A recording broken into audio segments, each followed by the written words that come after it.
Assalamualaikum warahmatullahi wabarakatuh. Bismillahirrahmanirrahim. Alhamdulillahi rabbil alamin. Wassalatu wassalamu ala asyrafil anbiya'i wa imamil mursalin Sayyidina wa habibina wa qurrati a'yunina Muhammadin wa ala alihi wa sahbihi ajma'in, amma ba'd. Fanawayna ta'alluma wal ta'lim wa tadhakkura wa tadhkir wa nafa'a wal intifa'a wal ifadata wal istifadah wal du'a ila al huda wal dilalata 'ala al khair wal hasa 'ala tamassuki bi kitabillah wa sunnati rasulih sallallahu alaihi wasallam ibtigha'a qurbihi wa thawabihi minhu subhanahu wa ta'ala. Qala al-muallif rahimahullahu ta'ala wa nafa'ana bi'ulumihi wa bi'ulumi sa'iri salihin ila an qala al-ashiru qira'atu syai'in min al-Qur'ani ba'da al-Fatihati lil imami wal munfaridi wa yusannu kadhalika lil ma'mumi idza lam yasma' imamahu wal afdal thalathu ayatin fa akthar wa suratun kamilatun afdalu min ba'din tawilatin walau kana al ba'du atwala min as-surati lil ittiba'. Hadirin wal hadirat, bapak-bapak, ibu-ibu, saudara-saudari, jemaah majelis yang sama-sama dirahmati oleh Allah Subhanahu wa taala. Alhamdulillah wa syukurillah, lagi dan lagi senantiasa kita bersyukur kehadirat Allah Subhanahu wa taala. Senantiasa kita memuji Allah Subhanahu wa taala, yang mana Allah Subhanahu wa taala senantiasa tidak putus-putusnya melimpahkan karunia-Nya, rahmat-Nya, nikmat-Nya, hidayah-Nya, taufiknya kepada kita semua. Sampai pada malam hari di malam Jumat yang mulia ini, alhamdulillah Allah masih panjangkan umur kita dan sehatkan badan kita. Mudah-mudahan umur kita dipanjangkan oleh Allah, disehatkan badan oleh Allah, dihindarkan dari segala macam penyakit, dijauhkan dari segala macam bala, dan diistiqamahkan kita oleh Allah Subhanahu wa taala dalam ketaatan kepadanya sampai meninggal dunia dalam keadaan husnul khatimah. Amin ya rabbal alamin. Salawat beserta salam selalu tercurah dan terlimpah kehadiran junjungan kita Nabi besar Muhammad sallallahu alaihi wasallam beserta keluarga, kerabat, zuriat, sahabat, dan orang-orang yang senantiasa istiqamah mengikuti perjuangan beliau, menghidupkan sunnah-sunnah beliau, menjaga syariat-syariat beliau ila yaumil qiyamah. Hadirin wal hadirat rahimakumullah, kita lanjutkan pengajian kita malam hari ini membahas mengenai ilmu fiqih. Sambungannya adalah masih kita berada pada sunnah-sunnah yang dilakukan ketika sembahyang. Berkata musannif, qira'atu syai'in, membaca sedikit, minal Qur'ani, daripada Al-Quran, ba'dal Fatihati, setelah Al-Fatihah, atau yaitu sunnah membaca surah imbah membaca Al-Fatihah. Itu merupakan sunnah yang kita lakukan ketika sembahyang. Bagi siapa? Lil imam wal munfarid, bagi imam dan bagi orang yang sembahyang sorangan. Jadi sembahyang berimaman, imam sunnah membaca surah, dan juga apabila sembahyangnya sorangan sunnah membaca surah. Ada kita nih kebiasaan bila sembahyang sorangan kadang baca Al-Fatihah lagi. Nah, artinya tertinggal sunnah. Nah, sembahyang sorangan, sembahyang apakah? Atau sembahyang maghrib, sembahyang zuhur, pas karena sorangan kita sembahyang Apakah kesibukan apakah misalnya kalau kita sembahyang di rumah atau sembahyang di langgar, cuman kalau berimaman lagi, sunnah kalau juga membaca surah, sunnah membaca surah, sunnah membaca surah. Bahkan amunnya subuh Jumat ini ketinggalan kita, atau sembahyang di rumah kita atau ketinggalan kita, dan kita termasuk orang yang hafal surah Alif Lam Mim Sajadah dan hatta alal insan, maka tetap disunahkan kita membaca Alif Lam Mim Sajadah dan hal hatta alal insan walaupun kita sembahyangnya di rumah sorangan kada dilanggar berjamaah. Nah,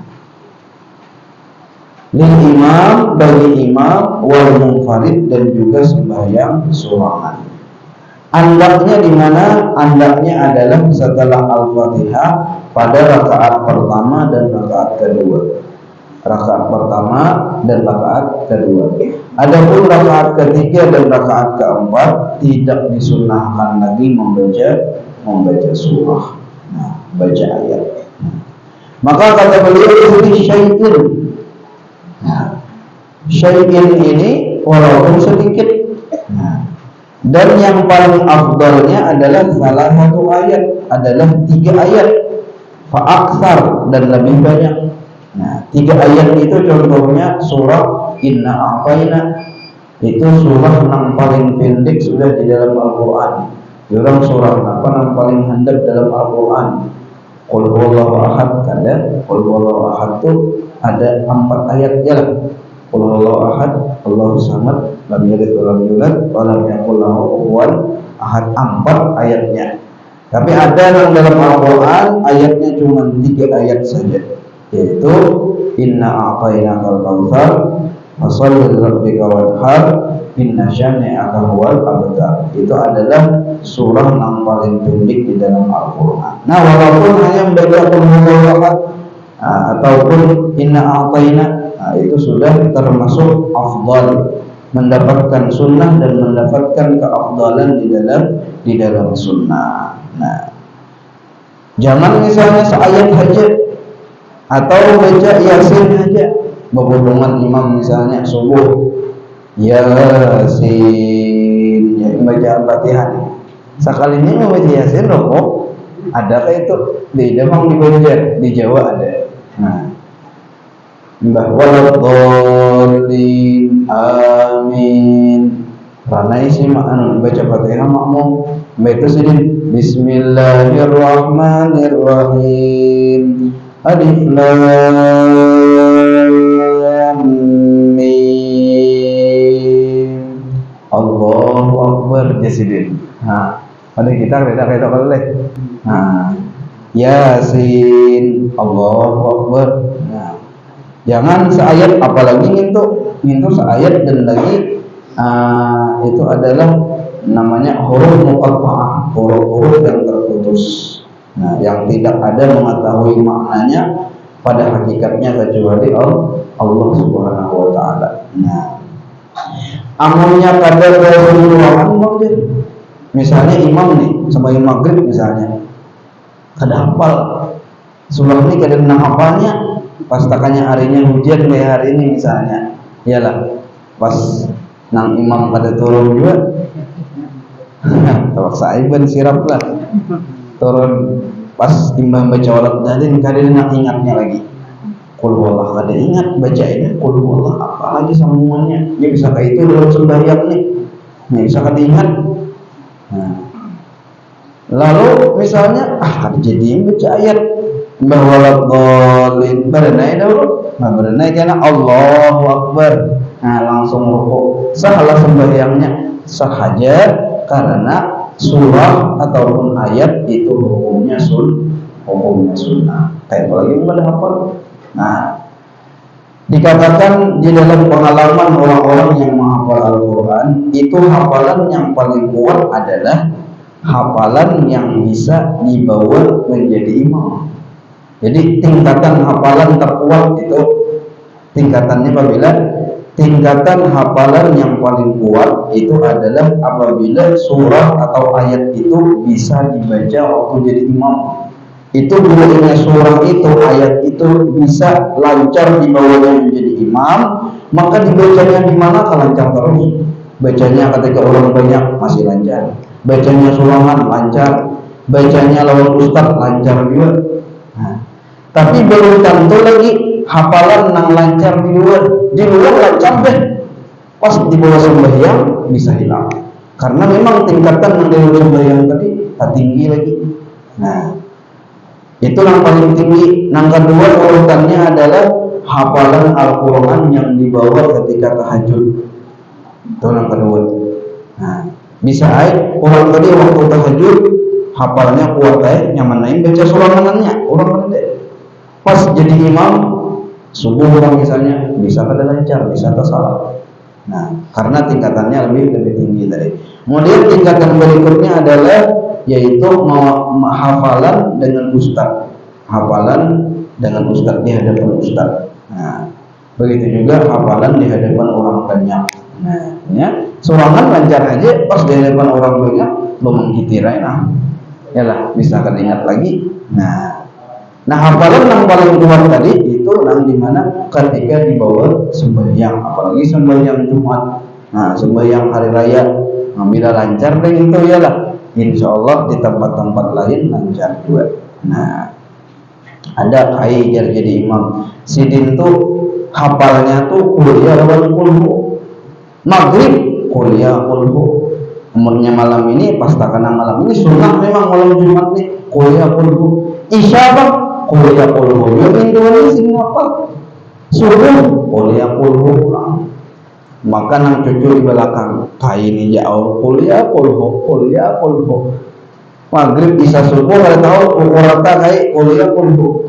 Nah, rancak dihuluti nang anu nih nang cucu nih kai ini yang menjadi imam pasti surahnya kuliah wal kulhu. Muyak kai ini lalu menghafali surah inna ataina. Aku jar kai menghafal surah yang lain kada masuk inna ataina ini terpendek tahan deh. Menghafali kai inna ataina itu kan menghafali beberapa hari. Hanya sudah terhani banyak dari memori masukkan macam-macam. Lalu hafal-hafalnya ngalih. Ya lah. Waktu lagi anom anak hafal sudah tua. Tahu lagi. Nah, kalau maksimal lagi hafalan itu. Lalu kai menghafali sidin inna a'taina kal kautsar. Beberapa hari itu inna a'taina hafal sidin, lancar sidin. Nah, ada sidin nih. Nah, ada hati cuai dalam hati nih. Nih maghrib nih kada lagi kuliah. Inna a'taina aja sidin. Nah, kai PD ya sidin. Nah, maju Pak. Nah, biasanya sidin yang jadi imam. Bacain waladdallin amin. Nak bacanya lancar aja, di luar sembahyang lancar. Pas memulai bismillahirrahmanirrahim. Inna, kalau injak sambungannya nih, inna nih nah. Inna, jenang cucu nah, kalau ada kuliah aja. Biasanya kuliah kayak ini. Inna, jaga inna. Ada ingat lagi inna itu kenapa? Padahal pas sebelum itu sudah ditarai lancar karena sudah. Inna lumang cucu kuliah di belakang. Inna lillahi wa inna ilaihi raji'un. Allahu akbar. Nah, jadi hafalan tadi ada sama amunnya kayak tahiyat tuh baca di luar sembahyang Ustaz utara itu. Tapi amun di dalam sembahyang ada dengan tabungalnya mulai awal sampai habis saja baca ya lah. Nah, kayak itu tuh. Nah, jadi di hafali ya iyalah. Ya hafali ditarai juga apa ngarannya rajakim baca. Nah, bagi imam dan bagi munfarid tadi itu. Wa yusanu dan sunnah juga bagi makmum yang tidak mendengar bacaan imam. Misalnya makmumnya nih banyak benar orangnya, yang kayak kita di masjid, kang mati lampu, kira-kira di belakang tuh mendengar loh, ada deh, yang parak daun tuh, ada mendengar lagi kalau, nah, apabila kada mendengar bacaan imam, maka si makmum tadi disunahkan membaca surah juga. Amunnya masih mendengar bacaan imam, disunahkan bahkan dianjurkan, sangat dianjurkan untuk mendengarkan bacaan imam. Apabila imam membaca, ini yang baca dia si makmum nih, maka hukumnya makruh, dibenci. Nah, karena menyaingi imam ialah menyaingi imam. Nah, kecuali kada mendengar. Amunnya kada mendengar jauh tadi, maka sunnah bagi makmum itu membaca surah. Surah apa kan dibaca? Allah kan diulang-ulang harus ada apa? Tapi sunnah supaya jangan bagaimana ya, jangan tak umur waktu sembahyang. Ini biasanya mendengar bacaan imam pada tak umur lalu macam-macam yang dipikirkan.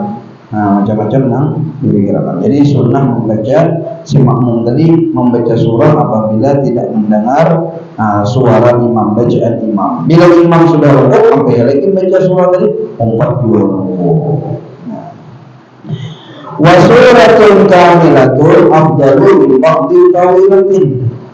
Ini menurut Imam Ibnu Hajar Al-Jasidin, surah yang sempurna itu lebih afdal daripada ayat yang panjang tapi ada sesuatu. Misalnya inna a'tainakal kautsar fashalli li rabbika wanhar inna syani'aka huwal abtar, itu kan satu surah artinya. Nang kaya tadi baca ya ayyuhalladzina amanu idza nudiya lis-sholati min yaumil jumu'ati fas'au. Itu kan penggalan daripada surah, yaitu ayat yang panjang diambil itu. Nah, yang mana lebih afdal menurut Imam Ibnu Hajar, yaitu surah yang pendek itu walaupun tak pendek tapi satu surah itu lebih afdal daripada ayat yang panjang. Wa khalafahu Ramli, tetapi Imam Ramli di dalam mazhab Syafi'i juga mengatakan kalau ayatnya yang dibaca itu tak panjang pada nang surah yang pendek itu, maka ayat yang panjang itu lebih afdal daripada surah yang pendek. Amun sama-sama aja, kurang lebih aja nang surah itu kayak Wadduha tadi, sama dengan ya ayyuhalladzina amanu idza nudiya lis-shalah, kurang lebih aja, maka pastilah surah yang sempurna itu lebih afdal daripada ayat yang sedikit itu. Nah, lalu sunnahnya yang dibaca waktu subuh apa yang dibaca, waktu maghrib apa yang dibaca, maka beliau menyebutkan di sini yusannu qisarul mufassal, disunnahkan membaca bagian ayat-ayat yang pendek fil maghribi, pada sembahyang maghrib. Nah, namanya qisarul mufassal. Nah, jadi ayat-ayat pendek itu namanya mufassal, yaitu surah pendek mulai dari nang Al-Hujurat atau sebelumnya itu masih pendek-pendek. Beda dengan Alif Lam, Ali Imran, Al-Baqarah, Al-Maidah itu panjang. Al-Baqarah itu sejuz, dua juz, 3 lembar surah Al-Baqarah. Nah, panjang. Ada surah-surah yang mufassal, ini adalah yang bagian terakhir di dalam Al-Quran. Dibagi 3. Ada yang pendek daripada mufassal itu dibaca di sembahyang maghrib. Andaknya nang mana surahnya wahiyah, dianya adalah minad duha ilan nas, dari surah Wadduha sampai surah An-Nas. Silahkan memilih mulai Wadduha, urutannya Alam Nashrah, Wattin wa Zaitun, Iqra, Inna Anzalna, Lam Yakunil, Idza Zur, Wal Adiyat, Al-Qari'ah, Al-Hakumut, Wal Asr, Alam Wailul likulli mazatin lumaza, Alam Tarakai ila Quraisy, ya qala ara'aita alladzi inna a'tayna qul ya idza ja', itu tambat yada qul qul a'udzu birabbil nas. Nah, itu terserah memilih. Terserah memilih. Tapi jangan dibalik. Dibalik itu artinya misalnya nang rakaat pertama baca qul huwallahu ahad, rakaat kedua baca inna a'tayna, terbalik kemjadinya. Nah, urutannya harus ke bawah, nang atas ke bawah. Nah, jangan tak atas.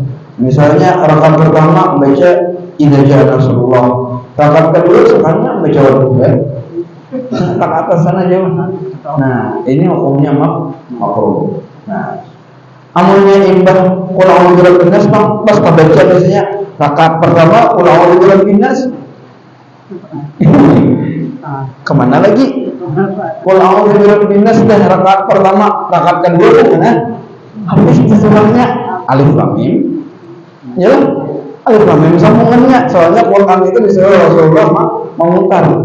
Bila Qul a'udzu birabbin nas, karena rakaat kedua Alif Lam Mim dari kitabul la raiba fihi hudal muttaqin, cuman yang terlalu panjang bacanya. Saya kira-kira orang pada An-Nas tadi. Nah, ada 2 ayat, 3 ayat rokok. Nah, ada itu. Atau sampai umul muflihun kan rokok. Nah. Kemudian sunnahnya juga rakaat pertama tak panjang pada rakaat kedua. Jangan rakaat pertama tak pendek daripada rakaat kedua. Nah, rakaat pertama misalnya kuliah, rakaat kedua kulhu, pas saja kalau kayak itu, atau pendeknya. Nah, jangan terpanjang. Nah, misalnya rakaat pertama kuliah, pas rakaat kedua sabis, misalnya tak atas sana tak panjang. Nah, kecuali memang urutannya pas tak panjang. Misal rakaat pertama baca inna anzalna, inna anzalna tanpa lam yakunil lam, ya lam yakunil panjang benar, jauh bilang 4 kali lipat dari inna anzalna. Tak baca misalnya inna anzalna dari rakaat pertama, cuma urutan surahnya inna itu lam yakunil bacai, rakaat kedua lam yakunil memang panjang bang daripada inna anzalna, tapi karena dia urutannya di dalam Al-Quran maka ada jadi makruh pada orang. Sama lawan sambil lawan hal akad, ya sambil itu terpendek, sedangkan hal akad ke haditsul ghasyiyah itu tak panjang. Nah, tapi karena itu sudah urutannya dan Nabi juga di dalam pada sembahyang Jumat itu membaca itu. Di rakaat pertama membaca sambil, rakaat kedua membaca hal akad ke haditsul ghasyiyah. Nah, bila maghrib dari duha sampai An-Nas. Kemudian wajusanmu dan sunnah kata beliau tilawul mufassal, ayat-ayat atau surah-surah mufassal yang panjang. Itu apabila fi subhi wa dhuhri, pada sembahyang subuh dan sembahyang zuhur. Nah, ini nang kadada orang mengamalkannya. Jadi sembahyang zuhur itu surahnya sama panjangnya kayak sembahyang subuh. Bandingannya tuh sama. Napa nang dibaca waktu sembahyang subuh dan zuhur? Wahiyat minal hujurati ila amma. Dari surah Al-Hujurat juz 26 ila amma sampai juz 30. Itu isinya itu satu surahnya itu 2 halaman. Nah, sehalaman 2 halaman.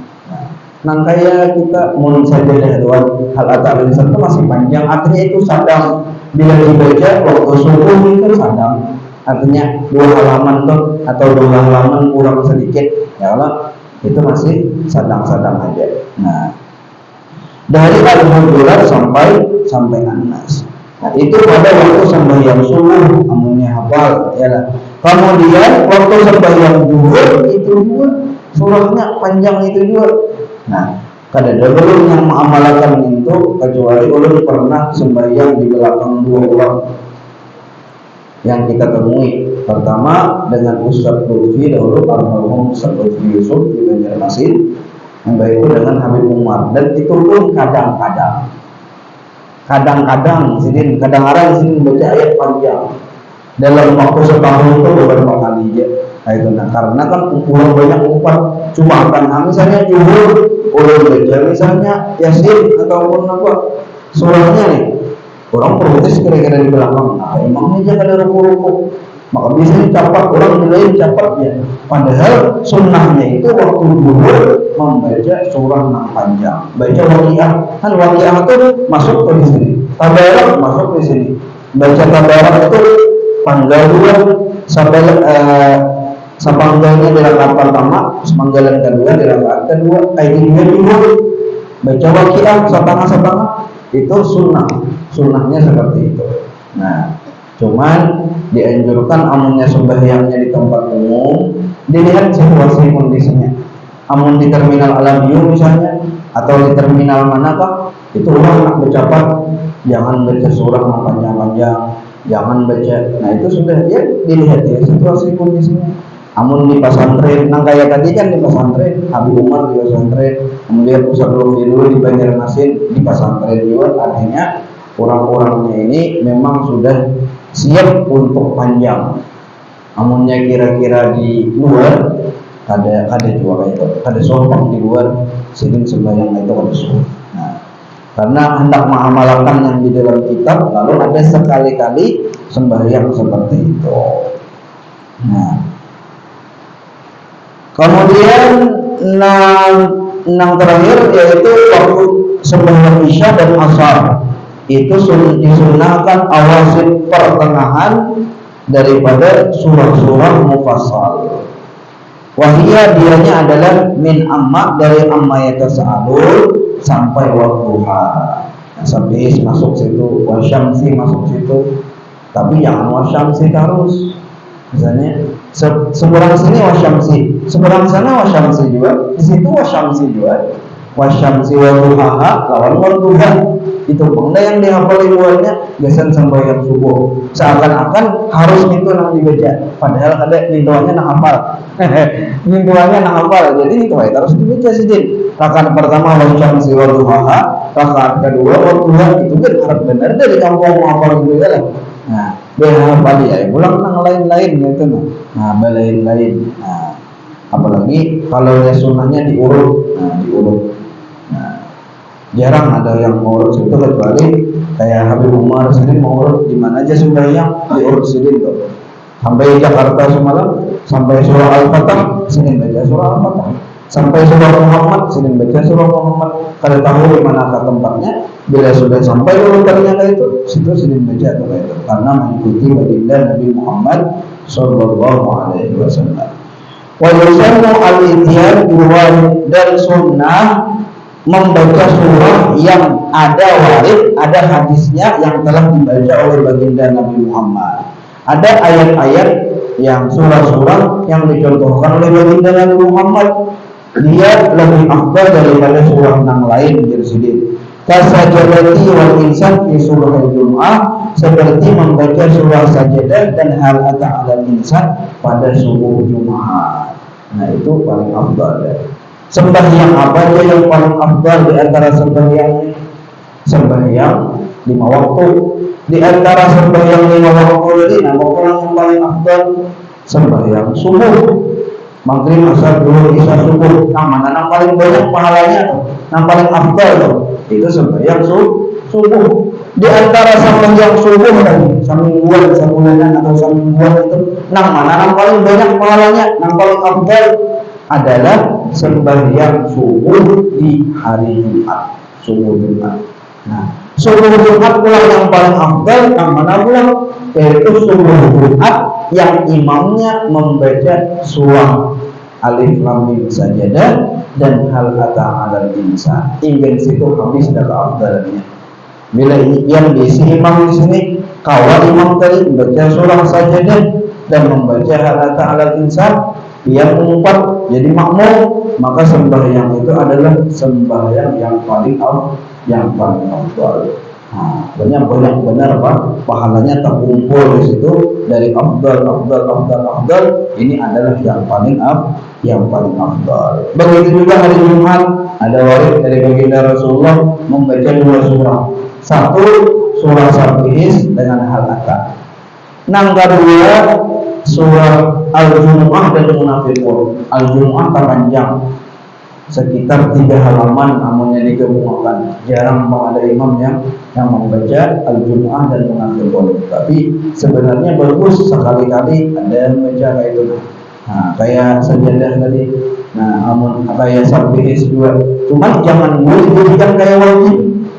Ya ada juga di beberapa tempat bila kalian baca Sabihis dianggapnya kada afdal, artinya dianggapnya kita nih boleh kayak kada sah jadinya. Nah, dipanggilkannya kayaknya kada juga. Ya, misalnya amunnya sah taruh baca Sabihis sekali-kali baca surah lain, itu nah kayak Sajadah tiap minggu misalnya baca Sajadah, Aisyah bulan sekali baca surah lain. Karena takut-takut orang awam itu menganggap itu wajib. Menganggap itu wajib. Misalnya dibaca sabihi tatarusan bawah hal ataka hadis mughashiyah. Orang awam kada tahu nang tahunya bila ini nang Jumat ini surahnya sabihi dengan hal atak. Padahal itu sunnah aja.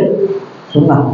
Pas beranggapan bahwa itu merupakan suatu kewajiban. Nah, ini terjadi dengan Ustaz Ulun waktu itikaf di daerah untuk subuh Jumat.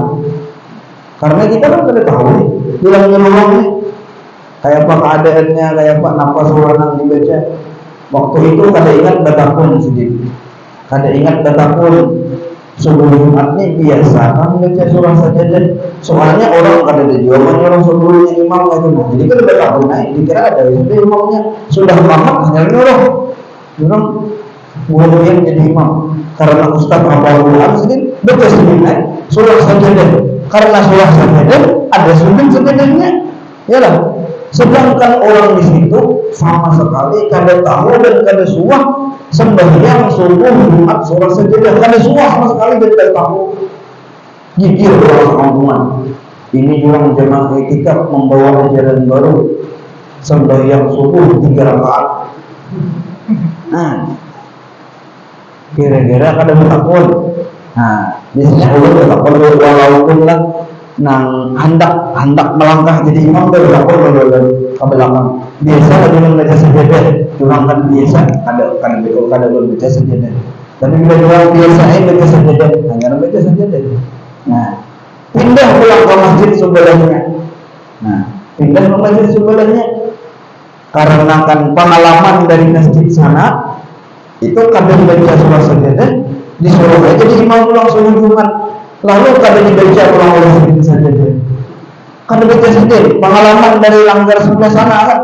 Jadi imam suruh kadang baca sajadah. Sekalinya pulang bila langgar itu pulang orang tiap minggu subuh sajadah. Jadi makmum ini orang awam ini beranggapan itu wajib. Nang 3 rakaat itu lah. Nah, dua jemaahnya aja. Napa pulang? Pemahamannya biasanya kami sembahyang nang subuh Jumat ini 3 rakaat. Napa mau pondoknya di 2 rakaatannya? Nah, kayak itu pulang. Nah, jadi disering-seringi supaya tahu buat orang awam mengatakan bahwasanya beranggapan bahwasanya ini adalah suatu yang sunnah bukan wajib, sehingga tidak terjadi kesalahpahaman jadinya. Nah, sampai sini habis mengenai surah. Ada pertanyaan? Biasanya untuk kalau menjadi imam, habis itu kan imam itu kan bukannya benar atau nabi kuyur. Nah, habis itu seakan-akan itu katanya kayak kalinya seakan-akan benar ada cuma nabi kuyur ngambil nafas. Lalu di belakangnya sesuatu yang namanya bungakan ayat nih. Apa nih yang melelahkan? Ya, itu kayak proses di belakang. Oh. Yang di belakang. Jadi kita tuh kadang kan jadi mana video, kadang-kadang mau ulang-ulang misalnya di tengah aja, nantinya tahu ini ulang, ya terang. Iya. Ini kadang. Iya. Kayak apa yang menagur hukumnya lah. Nah, yang menagur ya hukumnya kalau dia sidin beranggapan bahwasanya dengan anggapan sidin imam tadi kada ingat ya anggapan sidin kan kenapa sidin menagur karena sidin hendak membantu imam maka niat sidin bagus ya hukumnya ya ada apa? Artinya apakah batal sembahyangnya? Kada batal ya. Cuman dilihat ya dulu imamnya naguk liur kada kayak lah ingatkah kada kayaknya kau yang bedakan. Nah kau yang bedakan. Kamu sudah lawas kadang baca lagi tuh berarti kada ingat. Nah bila sudah tahu dan baca ayat langsung aja mulai belakang qul huwallahu ahad. Kalau minat bingung ya baik di anuakan jalannya ya qul huwallahu ahad bila qul huwallahu ahad nih ingat insyaallah. Nah kayaknya ada nih sampai kalau kepanjangan tadi itu masalah kayaknya menagur imam tadi. Nah jadi ada adab-adabnya nang menagur di belakang ada adabnya juga. Nah ini akan disebutkan di pelajaran yang akan datang. Nah jadi ada apa yang menegur tadi karena sangkaan baik sidin gitu. Kita tadi juga ya karena sidin kan hendak membantu kita dengan anggapan sangkaan baik sidin, ya kita terima nah imam tadi kan. Tapi bila sudah tahu misalnya si imam ini kebiasaan sidin nagok uyur atau kebiasaan sidin mengambil nafas, jangan ditakur dahulu, dikenakan aja dahulu. Ada lagi yang lain? Ada yang biasa jadi imam, adakah takunan? Ada. Al-Fatihah. Alhamdulillah.